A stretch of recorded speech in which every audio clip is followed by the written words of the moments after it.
Hi everyone, this is Britt Chandler and I'm going to show you how to make a simple before and after graphic for Facebook, and I'm going to do that using Photoshop. So to get started, I'm going to open up Photoshop and create a new document. I'm not going to name it, but I'm going to select pixels, and Facebook's current timeline image size is 472 pixels wide and 394 pixels high. And then because it's for the web, I'm just going to have the resolution at 180. And I have this set to white, and I don't have it transparent. I'm just going to click OK.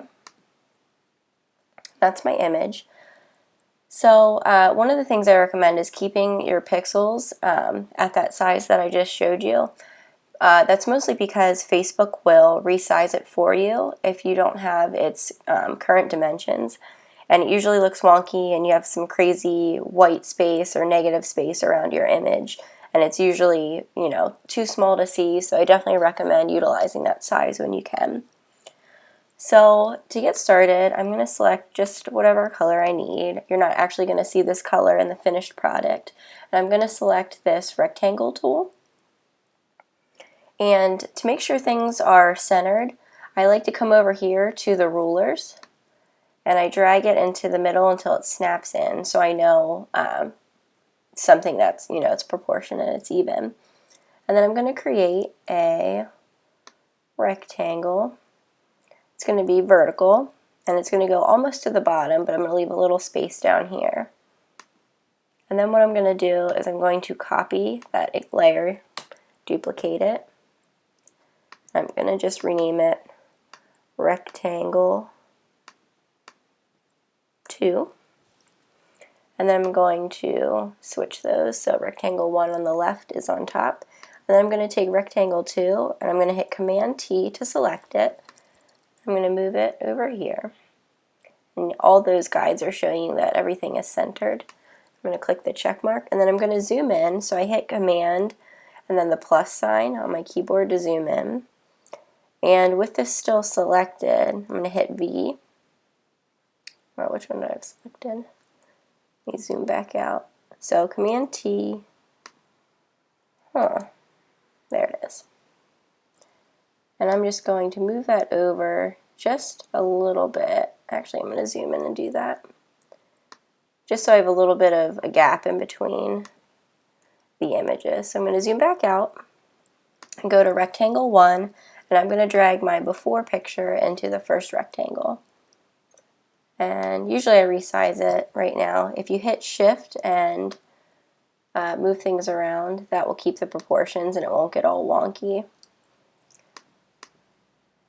And then I'm going to create a clipping mask by going to Layer, Create Clipping Mask, and then it's in there. I'm going to hit Command T again to kind of rearrange things. So that looks good. Now I'm going to add the second image by clicking on Rectangle 2 and dragging the after image. And I'm going to resize the same way, holding down Shift, and then going to Layer, Create Clipping Mask. I actually have it as a special keyboard shortcut, so I just hit Command G for that, but I don't think that's the default. I think you have to change that. And then I like to make sure that they're matching up.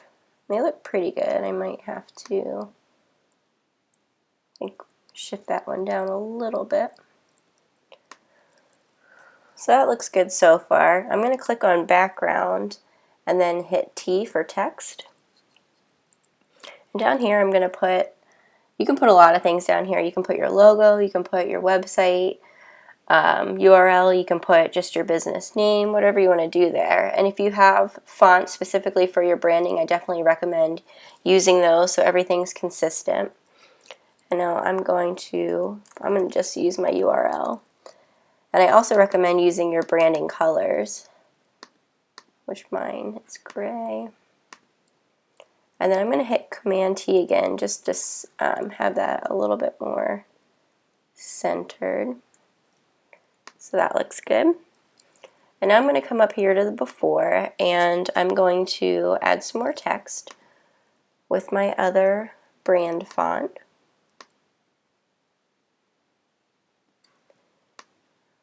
bring it all the way over. I'm going to make it a little bit bigger. And I think I'm going to make that black to make it pop out more against the image. And then I'm just going to hit duplicate on that. Command T and drag it over.